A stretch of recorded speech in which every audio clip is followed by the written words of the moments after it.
Good afternoon, everybody, and welcome to this midday session of what are we calling ourselves, Boyan? Community Working Better Together for CBN. Um, so, as a reminder, what these sessions were about, after we did our first round of sort of community listening sessions, we heard from folks sort of the things they were interested in learning more about. And one of the things that came up on a number of occasions is, well, should we do a chamber? And so we had agreed to sort of host one of these webinar sessions, information sessions, to learn a little bit more about the Chamber of Commerce model. As many of you already know, since then, there's been a couple of businesses that have decided to start a chamber in the Bay North area, and I'm still trying to figure out. Last I heard is that they're actually looking at doing it for the entire Baccalieu region, although I don't really know the exact boundaries of what they're aiming for. But regardless, this is an opportunity for folks to learn a little bit more about that chamber model and then potentially sort of work with the businesses that have stepped forward to do that as well. So.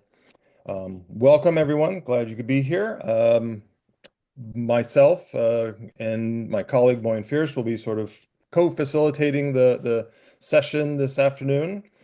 And as a reminder, we are recording this session because I've already heard from folks that they really wanted to sort of be here but couldn't at this time. So we're going to make this available as a resource for folks who couldn't be here. So everything is being recorded throughout, and so the responses to all of our questions, and yours included, will be of service to others. Um, and last but certainly not least, we are very pleased that we have two folks that sort of bring different perspectives to the chamber model. We have Margo Soucy, who's the director of the Cabot CBDC, right? It's Cabot, yes, yeah, CBDC. But who has been an active supporter and participant in the chambers in that realm of the province. And I've heard stories of different folks saying how instrumental she's been in sort of helping some of the chambers in that area get going and expanding and operating. So a longtime supporter and advocate, and is also now with over the past 6 days is the new president or chair or whatever the right title is of the Atlantic Canada Chamber of Commerce. So she's sort of brings those multiple perspectives to this conversation. And then we have Julia Bloomquist, who up until recently was, Julia, what was your title? Coordinator, or what was the Executive Director of the executive? Okay. Conception Bay Area Chamber. Yeah. So executive director of Chamber in Conception Bay area over the sort of CBS area general. And more recently has shifted over to be the economic development officer for Conception Bay South. So she again brings sort of multiple perspectives on, the role that chambers play and can play in different things. So we are thrilled to have them both here. So thank you both. So in the way the session's going to go, Boyd and I are going to sort of start and have a little conversation with Margo and Julia, and that'll probably go 15, 20 minutes. And so feel free to, if the attendees, sort of feel free to listen in and enjoy your lunch and, have a coffee and listen to the conversation. And then as you have questions, please go ahead and put them in either the chat box or the Q&A box, and we'll monitor those. And then somewhere around 12:30, we're going to open it up to your questions and so if there's something specific you'd like to hear more about from Margo and or Julia, throw them in the chat box or the Q&A box, and we'll get to them in a little bit. Alrighty, I think we're good. So, Margo, let's start with you. Can you take a few minutes to share a bit about the chambers of commerce, just sort of for folks who maybe aren't familiar with chambers? So, what are they? What do they do? What is what are these things? Yep, sure thing. Yeah, essentially what it really boils down to is they're member led. So the strength is obviously in its membership, which looks different in each region. And they're really there to just be a unified voice. They lean heavily on a business voice, and sometimes they're pulled in a variety of directions that might take them beyond business sometimes. But I guess they're really there to be that collective voice. They're advocating for things that would impact their members, which most of the time is largely business oriented. They do training and events, professional development as their members, things that are interested to them. Mostly it's to foster the network, I would say. It's probably they are a doer of bringing people together. So they really do work hard to be the connector And I've never seen an event where there's not business happening, whether it's like a training session or a networking event. There's always two people that have never met that somehow make a connection and a deal happens. So I think that's really the value of what they do. Um, and they're very unique and diverse in what they do. So it really does look differently in each different region. I could go on and on. I don't know how long you want our times to run on it, but it's been my life for a while, so I do enjoy what chambers do and seeing how unique each region is and how they deliver what they do. Yeah. Well, maybe we'll have some more questions for you. So maybe toward the end of the first part of the conversation, if we haven't touched on something, Margo, that is kind of in your head, then definitely we'll get to it. But maybe it's kind of a little bit of a follow-up. And you sort of alluded to this, but let me just put you on the spot here a little bit. Is there sort of one standard or predominant model? Like, the expression, if you've seen one chamber, have you seen sort of examples of most chambers, or is each chamber kind of unique? How much variation are we seeing in what that chamber model looks like? The foundation is the same, like they have that underlying governance policy advocacy. Like at the end of the day, that's largely what they're there to do. But if I've been a member of 6 chambers, been actively involved in 3. And if you went to each individual board meeting of each different chamber, it would look completely different. And I think that's the strength is it lies in what's in that community. So if it's a very rural chamber, their meeting and their focus looks much different than a very urban chamber with large organizations and businesses that what's keeping them up at night might look a little different. I don't know if that answers. So the variation is partly, as you said earlier, these are member driven models, so it's driven in partly kind of what the membership looks like. Exactly. Yeah. Okay. All right. Boyan, you want to jump in? Sure. I actually have a question for Julia, and then I have a follow-up for you, Margo. Julia, up until recently, you were involved right on the ground with a chamber, and I'm sure in your new role, you work closely with the chamber. What would you say are the benefits to the region of having a chamber of commerce? For sure. Thank you. So the members, as Margo said, it's membership driven. The members can be quite varied. So yes, they are businesses, but they could also be the municipalities themselves that make up the region. They could also be nonprofits. They could be advisors. They could even be emerging entrepreneurs or youth or artists. So I guess the biggest value is having a variety of voices at the table to really, I guess when you look at like what does representing the business community mean, if that is the purpose, it's nice to just, have a variety of voices at the table. And I guess identifying gaps for the region, but also promoting what's working and identifying what's not is, I see, what's one of the biggest advantages for the region. Like for the chamber members themselves, beyond some of the really crucial pieces that Margo mentioned, in terms of like networking and learning opportunities and advocacy, there's also a real power in numbers when it comes to availing of something like a chamber's plan, which only can be availed of by a chamber. So I've also had multiple businesses and have been a chamber member, and that was something that really drew me. It's really fascinating. So many people are drawn to chambers for different reasons. So I guess appreciating that what draws members looks differently for each different member is also really important, but that enables like, health coverage for your team or even for just you as an individual if you're a one person business. And then also, there's the promotion piece. So like there is the potential to have, one large shared website to basically demonstrate all of the businesses in a region. A lot of people aren't necessarily able to have their own website. And as we know, that kind of representation online is essential. So a chamber can really speak for multiple smaller businesses, but then also being connected to larger businesses, of course, is of value. Julia, Sorry, you said, thinking out loud. oh, no, that's great. Julia, you said that the membership is not necessarily just businesses. It could be municipalities, NGOs, community organizations. Absolutely. Um, because chambers are structured, they're driven by members, and there is also a fee that members pay. Are there different structures to accommodate different sizes, different sort of aspects of who the members are? Absolutely. That would really be like membership tiers is incredibly common. Even for businesses, there would frequently be tiers. So you might have, it's typically divided up by numbers of employees, which is a really helpful model. Some are a lot more basic. You might just have one set membership fee. I only have worked for one chamber, and we introduced a youth membership because of some emerging entrepreneurs in the area that were under 29. So we had, and I know the 16 to 29, there's some business funding for that age group. So we included that tier, and we had a lot of interest in that.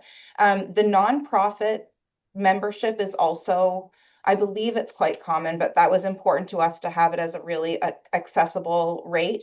And of course, just in understanding and discussing the labor market, to have folks that are also, understanding the labor market kind of from the other angle, supporting job seekers. Like we saw a lot of synergy there. So definitely encourage considering that other membership tier for nonprofits. Margo, has that been your experience? And then Chris, I'll shut up and let you ask questions. Every time Julia speaks, I realize how much I miss working with her on a regular basis, even though we still see each other, but Oh, we work really likewise. well together. She was amazing. Yes, no, I mean, tiers are quite common. Smaller chambers definitely have more simple structured tiers, and larger chambers have more complicated tiers and often at a higher rate. Most of them, I would say, in Newfoundland and Labrador in particular, the smaller chambers are probably around $100, I'd say, is their sort of starting point for a business. And most of those are like 1 to 5. There are some that are in like the 2 to up to 400 range. And sometimes it's establishing at that value. The Portugal Cove St. Philip's Chamber, I don't know if any of those folks are on the line, but they were similar in that they developed a model first. They made a very low cost entry to get buy-in, and then they once they could demonstrate their value, increase their membership. And some others have just set, here's the value, get the buy-in, and then they bring it to that point. But tiers are definitely important, and it does reflect the different places that each organization is in to kind of make it something for everyone. Because those, having students at the membership has been amazing to have that level of networking. There's been a lot more focus on immigration, and some of those opportunities are really there to be that matchmaker, which is what chambers do. And there's an interesting piece that, in particular, CBS and Paradise, I'll mention that as well, because I tell this to every single chamber that I go to. They had a very unique model that started in Conception Bay South, where they approached the municipality. Different municipalities support chambers in different ways, but in the maybe 20 years ago, they approached them and said, how about you offer a business tax incentive? And it was their way to get both sides to sort of have a synergy in terms of cooperation for the business. So that still exists today, and Paradise adopted that same model. So anyone that's a member of the chamber gets $100 off their business tax. So when you're looking at a membership of $200 and you can get 100 back, that's a really low cost way to get you into a membership where you can promote your business and be part of advocacy and policy conversations that you probably didn't even know you wanted to be a part of until you were a part of it. So I don't know if that answers the question on the tiers, No, but don't. That's perfect. it's a unique model, and it's interesting that and largely it comes down to who's at the helm when that group is created. So you can come up with any sort of a governance model, but it really does fit with what works with your community. So the people that are in those communities know it best and know the value that they should be offering. So let me put you both on the spot a little bit. The next couple of questions. Not quite hard hitting journalism you might get from Boyan, but I'll do my best. So, Margo, in particular, you've talked about sort of, the deal making, and both of you sort of talked about, so it's kind of clear what the benefits are for the business community. What are the reasons for municipalities or not-for-profits for community organizations to join? What are the benefits that they can see? Why should they consider a Chamber of Commerce as being something they would be part of, and in whatever the tier is, pay some sort of fee to support?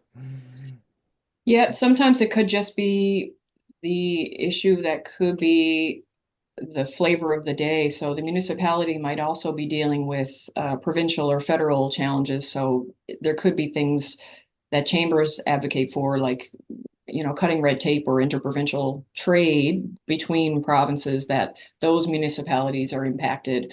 Or it could be business attraction and retention. So it could be a broader issue that's facing that region, that chamber can mobilize troops in a more of an independent way than just the municipality taking it on themselves or working together. There's definitely a more collaborative relationship. I think when I think of chambers when I started, there was often an adversarial, like you had to feel like you were fighting with that municipality. And in the chambers that I've been a part of, there's been nothing but good synergies between them, that they all are working together to try and build communities and economic development. So I think the municipality also wins when those chambers and businesses are raised up, and rising tide lifts all boats. You can put all kinds of analogies in there, but that municipality or that collective of municipalities does better by having some kind of unified voice to represent those groups. Julie, would you add anything to that? I can springboard a little bit off that. Certainly for nonprofits, being connected to employers is invaluable, to not only support job seekers, as I had mentioned, but also just to really have an accurate lay of the land in a region about what the job market looks like. There's also a lot of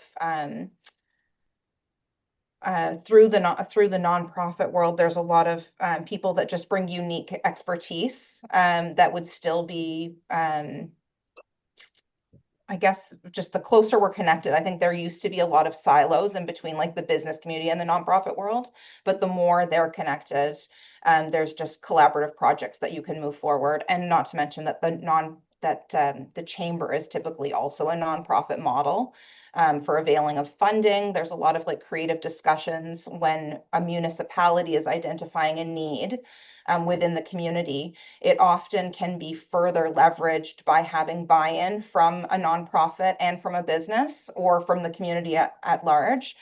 So we see lots of progress in that regard. Municipalities will often have a list of even business of services that are needed, and the business community is so connected to each other that once you have everyone at the table, a municipality might say, we really need a grocery store at this end of town. And if they're communicating, or whatever it happens to be, any kind of service, often the business folks that are there might have the capacity to open up a second location, or to say, I know of this person who I'm mentoring. And just, you can move a lot quicker once you start identifying all those gaps.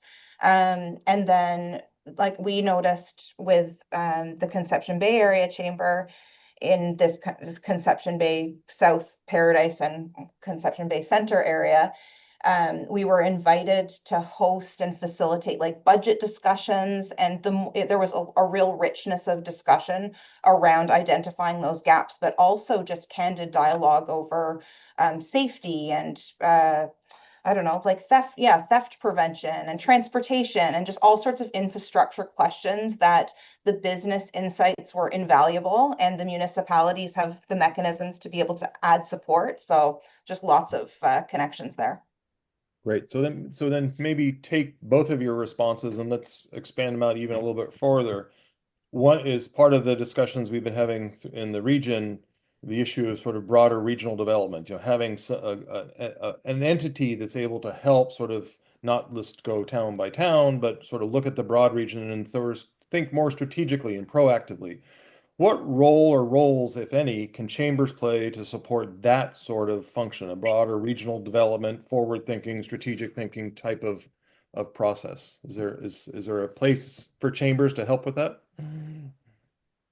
Yeah, I mean, when I think of the business feedback, that ties directly into planning and policy, and if there's a very large echo of something, there's a gap, that business community is probably one of the first to recognize it. Housing maybe is one that might be one that comes to the forefront. So I think they're there to help shape that policy, which could become a chamber, issue for them to rally on, or it could be something to bring people together to see if there's a way to move the needle on whatever that particular issue is. Um, yeah, I mean, I guess regional development is very place-based and chambers are very business-based. So the two, there's definitely a good tie in there.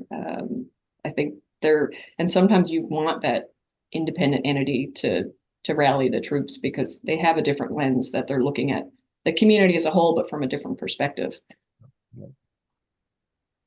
Any thoughts you want to add, Julia? Like for I think for businesses, like a part of the function of a chamber for businesses is that promotion and attraction of like customers, of tourists. But really on a larger scale, a chamber can also serve as investment attraction. And so I think being able to work together and really illustrate the diversity of, a vibrant business sector is what a lot of larger investors would be looking for anyways, to have a vibrant small business sector, even a vibrant arts community, and, housing, all the infrastructure pieces. Any larger business is going to be looking at that. So I think that's one piece. Also, just to have, if you have multiple municipalities at the table, there it can come with challenges, but you can also move forward in really incredible ways because you have everyone at the table sharing ideas and resources. And I know that for the Conception Bay Area Chamber, that was actually something where, when we were representing 7 municipalities, 4 of them very small, but like we were able to look at, what issues are we facing in the region as a whole, and then be really constructive in terms of moving forward. So I guess that's another big piece. Yeah, great. And Thanks. sometimes, like, depending on the region, like when I think of neighboring chambers, I mean, in Placentia, their chamber has longstanding roots, but they've developed like a Placentia Bay showcase. And I think they've been doing that for well over 20 years and bringing, huge investment by just being the doer of the trade show and getting people on the ground to see that region. It definitely speaks to the site readiness and attraction piece of, you're trying to bring business, not just raise who's there, but also welcome new members into the fray. And the other piece that probably ties in there is some of those groups, like I really do think it elevates the business community. Like when I think of your Conception Bay Area Chamber, they do a really good job of like ribbon cuttings and celebrating new and bringing those groups together to, whatever that celebration looks like. But that sometimes turns into a thing all its own. And then there's other regions where they might be just developing a trail or like a tidy towns or adopt a spot. Like it looks very different, but it all does tie into that more macro level beyond what I think a business does, because indirectly the business is going to benefit. Sure. Yeah.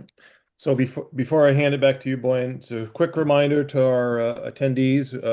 Boyne and I probably have just a couple more questions, so we'll be wrapping up our questions in a few minutes. So if you've got questions for Margo or Julia about something specific around chambers or something we haven't touched on, you can either put it in the chat box or the Q&A box, and we'll start pulling those questions out in a few minutes. So feel free to type those in there. Boyne. So I have a question for both of you. Maybe Margo, you can start us off. So we talked a lot about benefits. We talked a lot about why would you have a Chamber of Commerce. Could you reflect a little bit on some of the limitations and maybe some advice to kind of what are the pitfalls to avoid? Yep. How long is our session? Um, So I think the biggest challenge is with any new employee or any new group or any organization, you go in guns a-blazing because there's so much you want to do and the passion and energy is there. And you want to try and keep that in check to keep the momentum, but without getting completely deflated if things take longer than they should. The problem, I think, with a lot of chambers and what happens with whether they're staffed or whether they're volunteer driven is everyone in a region thinks that the chamber should take on that, whatever it might look like. So we would hear it all the time. The chamber would do that, and it would be a very random inquiry that might be something that a chamber could do, but it might be something that's not in their realm, or they might just not have the resources to do it. So I think it's sort of knowing your place and trying to set realistic goals. Recognize if you have limitations, whether it's people, power, time, or resources, to understand what that is before you build. Have a very good governance structure would be the very, very, very must do. Don't build it if it's not built properly, or it might fall apart. Building a good board would definitely be, if you can make it as diverse in terms of skill set, people, experience, education, however that looks, try and be as open to the community lens as you can, and not take on too much. Every chamber will probably tell you their number one challenge is revenue. They want to be able to operate. Some can do it with staff, and some are very stretched to do it with staff. There's some funding sources out there, but not enough to keep you fully funded in a very fully staffed organization. But that is part of why the chamber model works, is because they have some built-in revenue, like the group insurance that Julia mentioned. That might be the single entity that could keep that organization afloat, because if you haven't heard of it before, it's a chamber group insurance plan, and it probably could fully fund an organization depending on the size. So if you have, on average, any business that joins that chamber's plan, it probably results in $27 in the pocket of that organization.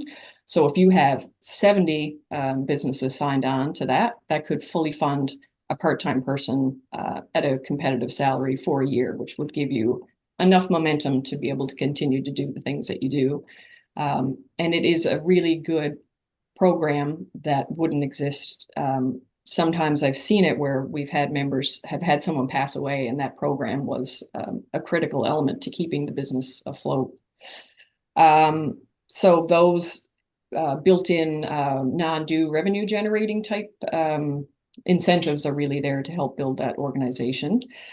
Yeah, not being everything to everyone is knowing your place, and collaboration. I mean, I've been with the CBDCs for decades, and the two have always worked hand in hand. I know this region has reached out many times to have some sort of a chamber or an entity. I can't remember when the last chamber existed. It might have been in the late 90s, the Bacalhau. I was just in Portugal. The Bacalhau chamber was there, but probably in like it's been gone for 20 years, but you can really feel the difference that it's not there. There's a gap. But they could certainly be there to fill it. What else can I say? Yeah, and I think the Atlantic Chamber is really where the other piece fits into it. And I could go on for a very long time on that, but the benefit in having that team already mobilized behind you, you can have ready-made, policy templates and governance documents out the door, pre-budget submissions, all of that could be at the ready. So it's like having a team for free, because you're part of that network that can then help you spend your time to do the things that you want to do, or that's on the plate of that chamber. Thank you. Julia, anything to add? Definitely echo all of that. I will add a couple, in terms of considering where your revenue will come from, it's easy to think that revenue will come from events, but it doesn't unless you have sponsorship. And also, unless, like, I think it's really great to think of like what spaces do you have existing? That's a great opportunity to connect with municipalities. There is often like halls available. It can just be a big risk to think we'll put off a big event and make $10,000 for that. That's one thing I noticed, just very practical. Um, and oh, I had so many other thoughts, but I've kind of lost them. I guess being really clear on your mandate and revisiting it regularly, because you will feel the tendency to just do everything or to serve everyone. But if you're really clear with your mandate, members will be drawn to it for that reason. And so yeah, it doesn't necessarily have to be like a mandate is better the more specific it is. It doesn't need to be super broad. So I guess that's just, and once you have your mandate in place, to then look at who your board is and say who is missing at the table, and to check in with your mandate accordingly, to be like, okay, there's a large gap on this. Maybe even it's like a regional piece. If you are representing a certain region and you're missing one of the regions on your board, I think that would be a reason to have a conversation and to engage people. Or maybe if you're looking across sectors, like what sectors are missing here, if you're really trying to represent the business community, that's one thing I would add. Thank you. I want to jump in on that. So I guess this is sort of our last question between Boyne and me. And so, Margo, I had promised you earlier if there was something that you feel like you wanted to say, but we hadn't asked the right question, feel free to jump in, at this point. But before you sort of have any sort of closing comments that either one of you make, I guess, Julia, you brought up the idea of different regions, and I know, one of the questions, whether it's the Baccalieu region or any place, almost any place in Newfoundland, Labrador, you're going to have a little bit of a larger sort of set of communities, and then you're going to have lots of sort of less populated, smaller areas. And as a membership organization, how do you negotiate, if you like, how do you not only respond to, the larger sort of population centers where you're going to have more members and more businesses, and how do you still, sort of respond to them, but also do a good job of representing folks that are maybe from smaller communities? Is that, that's got to be a real thing across chambers across Newfoundland. I'm just sort of curious as how you've seen that sort of been sort of navigated. I could try to answer that, Margo, first if you want. Sure. Or sorry, well, that was for Margo, right? No, it's for both of you. Like I do think keeping it very broad and like not limiting when you have your details around who can join as a member. Like you don't need to limit the by an address where someone is joining in from. And if the mandate resonates for them, I think that's one thing you could consider. When I say regional representation, it's not necessarily like we've never, like I know with the Conception Bay Area Chamber, it was hard to have representation in the 4 smaller communities past Holyrood, but at least we said Conception Bay Center and then CBS and Paradise, and tried to ensure that the board was represented in those 3 areas. But people will, yeah, if you have a strong mandate, people will see themselves in that mandate and they'll feel called to it. And like I said, all those benefits, it might just be the chamber's plan that draws someone in, and you don't necessarily need an active membership of 200 active members.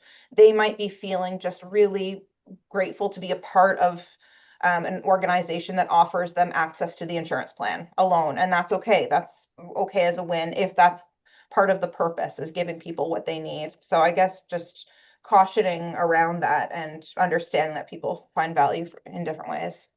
Sorry, Margo. You sort of have the benefit where you are right now, in that when I think of, I'm from Marystown, and they had a very strong Marystown Burin area chamber, and then when they rebranded to the Burin Peninsula Chamber, they had to combat that they weren't just Marystown Burin. So you're not just Carbonear Harbor Grace, like you are trying to be a region. I think that's really helpful to get buy-in from a region when one place doesn't necessarily feel like they own it. So it's not, CBS, we often would face the same. Is it, are you Holyrood or CBS or Paradise? And you can mobilize troops now to be more mobile. So if you could host roundtables Maybe it's on the northern part of a region, and then the next one is west or east, or however that looks. You can bring that to have that regional flair, and you will hear different conversations at each region. And until you go to those regions, you might not know what's happening on the ground. And I think that's kind of why chambers work, is they're very grassroots. And then there's an element of using tools. Like when I think of when chambers existed back when I was little and I knew people at the helm of the local chamber, it was very much show up at someone's kitchen table, and it's localized to here. I mean, you would be sending faxes. Just the amount of knowledge we can get now at our fingertips. The CBDCs are hosting a course just on AI, and a lot of the chambers are going to be participating in that. Just you can do business better and faster. In some ways, they have an advantage by they can touch every aspect of the region and be very polished in what they can deliver sometimes, versus how long it would take us to bring that same level of knowledge and expertise to those communities. It's night and day, but also comes with its own set of challenges that we have to monitor. But there's definitely a lot of practical tools that are there to help them, and a huge network to support them. So I can't think of a chamber that doesn't call another chamber and say, here's what happened. What do you think? And there's just such a good sounding board across the network. Shop local was a big one. Like COVID, people immediately flocked to chambers and they became the face to support shop local. Tariffs, the same thing. Everyone focused to the chambers, very much a regional focus in what they've been doing and how they can collectively have a stronger voice to make change. Yeah. Great. Thank you both. Boyan, did you have any other follow-up questions, or should we? I don't see any questions here, but I do have a couple of follow-up questions, quick ones. Margo, you mentioned that rural was different, so I would be interested to know how. Like what kind of different issues do you see brought up within the chamber? And also you mentioned that there are different governance structures and that it's important to get the right kind. So what are some of those models? Like how is that governance structure different from chamber to chamber? So they actually have a governance essentials. So a couple of us have gone through the Institute of Corporate Directors course. So we have a very streamlined version of good governance. Like it's sort of like a 101. So it does help them shape bylaws and gives them a really good foundation. So they're not starting from zero. They're starting with really knowledgeable, thoughtful templates that they can then tweak to whatever works for their region. So I think the foundation is there through that model. I have seen other models in terms of like even when I think of CBS as like a business improvement association. So I mean, there's elements of things like that, and they've been very focused on the two are very similar, but they have the benefit of being blessed with both in that region. But they do a lot with like developing sidewalks, facade improvement of, banners to really focus on a downtown region. So I think it doesn't even, I mean, obviously I'm an advocate for chambers, but I also just want to see regions work together to build it. I don't know if that even answered the question of the different structures, but chambers have just been so easy. So they've been relied upon because the brand is there. They're so well known. It's the first thing people search for, and they've really been able to impact change. So I think it makes sense for a region to start there, but whatever they choose to do, as long as they have good people at the helm, they can do good work. And I may have missed the first part of your question, Born. Sorry. Rural. You mentioned that rural chambers can, the issues that they deal with can be very different. And I'm just curious in what way and what have you seen? Yeah, and most of it, I would think, comes down to the policy piece. So larger urban chambers have policy folks mobilized. So the St. John's Board of Trade, for instance, has policy folks. Atlantic Chamber of Commerce has policy folks. They work together. So they might be more focused on macro areas. So like red tape, minimum wage, how to address those things.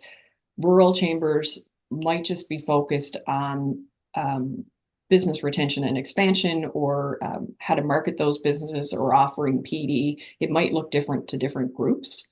But they're just trying to bring people in to revitalize and protect what they have and showcase. So a lot of them are very tourism based. So I think that does help bring people. When I look at certain areas, they've done amazing work. St. Anthony has a mighty chamber.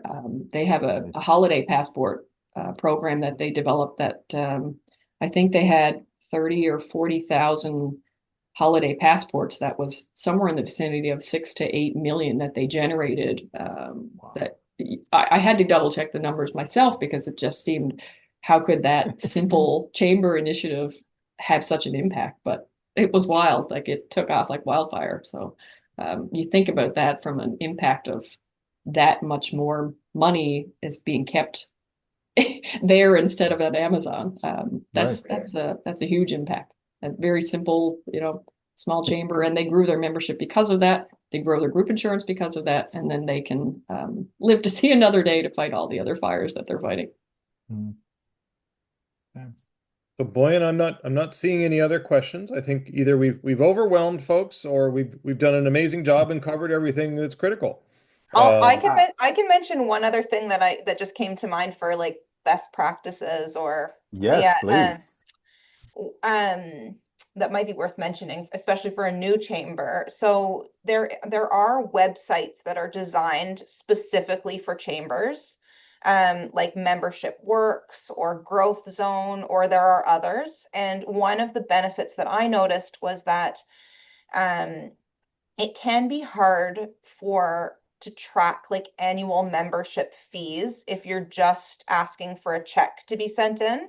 Like, we're very much in a time where people will just pay with a credit card, or like, pay online.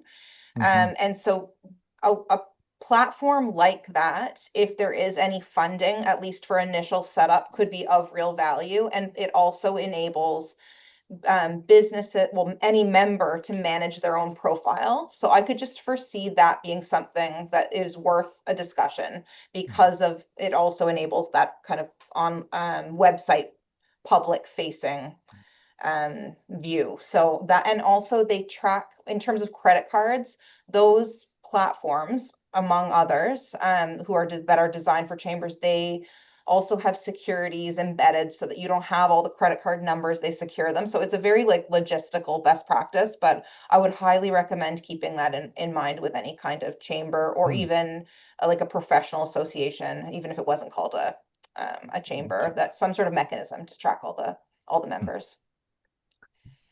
I did think about two other things. Sorry, I can mention real briefly. I did mention tools, but I think we just had our Atlantic Chamber meetings last week, and I was reminded of how awesome they are, because sometimes you have so many tools you forget. But the Canadian Chamber had attended, and they have an amazing business data lab. So the amount of information you can get from their business data lab is incredible. Like, it's very real time and very practical for regions to use it. And the other piece that the chambers do quite a bit is provincial advisory committees. So you have reps from, they meet on a monthly basis, and it's a really great way to see what's happening around the province. And it does help those regions stay connected and engaged. And then they get a whole other fire under their belly sometimes when they hear about the good things that are happening in other regions, and go, we could do that too. And they do rob and duplicate quite a bit, but sometimes it makes sense, because it's an easy thing to offer to members to find out what's working and not working in certain regions. So those are two other really good tools. So I see one of the challenges that, Margo, you had mentioned earlier how much you enjoyed working with Julia. One of the challenges is you two riff off of each other. We're never going to end this session. I know, that just goes to succession, because you got to think about it from day one, because she hurts your soul when she leaves. Yes, Julia, there was something else you wanted to add. Well, yeah, Margo continues to remind me of all these other things that I want to share. But one of the other kind of just best practices is expertise will typically be at the table. I think the more they keep that in mind, instead of needing like a guest facilitator from somewhere else, like, it can be a gift, but it also is such a great piece to remember that like the expertise is already among you within that membership. And also some of the best events I've ever gone to are really when there's enough opportunity and time built in to share just updates, or even to say like what's coming up for you in Q2, like, and just because everyone has something to share and there's a lot that can come from that, or even at an event to be like, hey, if you're beside someone you've known for years, like go shake it up, like just the simple prompts, like go meet, introduce yourself to someone you don't know in the room. Those kinds of very simple best practices, I think, are what make for a rich dialogue, and always growth stems from it. Well, Margo, Julia, thank you both very much. This has been an amazing session. Really appreciate you taking the time. And as I mentioned earlier, we had some folks that were wanting to join us but couldn't. So I know people are already looking forward to sort of watching the video of this. And we'll make sure that people are aware of it. And who knows, you might be getting some calls or emails from folks with some additional follow-up questions. So thank you again for agreeing to kind of share your experience and wisdom and with the group here. Thanks for the invitation. It's been really And for insightful, and everyone it's who definitely reignited my interest in the Oh, chamber good. model. Always The grateful door to is be at the always same open table. for you, Julia. I'm always grateful to be at the same table as talked Margo. about sort of networking and deal making. Sounds like Julia, you and Margo need to go have a coffee or something. I just think it's a great model. So, and I'm happy to be, I'm happy for anyone to reach out to me too. Like LinkedIn is probably the best way. But yeah, if there's any questions, and I would encourage just to keep the dialogue going. I also commend you for, bringing this group together, and for just facilitating community dialogue. Well, most of the credit for that should go to the towns of Carbonear and Harbor Grace because they're the ones who've been sort of pushing this and supporting this process. So kudos to That makes them. sense. That And speaks as you all volumes. know, Diane at the CBDC here has been a longtime supporter. So I think between those three entities, they've been strong advocates. So they're the ones who deserve most of the credit. So. It's And fantastic. on that note, for folks who have stayed with us, just a quick reminder that we are going to do another one of these sessions. We had to reschedule our Regional Development Association session from last week is now rescheduled to next Wednesday. So hoping that you all will consider joining us for that. We'll send out some more information on that a little later. And again, thank you all. This we'll send out a note in a little bit, letting you know where you can find the recording. And once it's available, you feel free to share the link for the recording to folks you know might have an interest in it. So have a wonderful rest of your day, and we're going to sign off here. Thanks, everybody. Thank you, everybody. All right, Thank you. thank you guys. See you guys. Thank you. See Bye. you.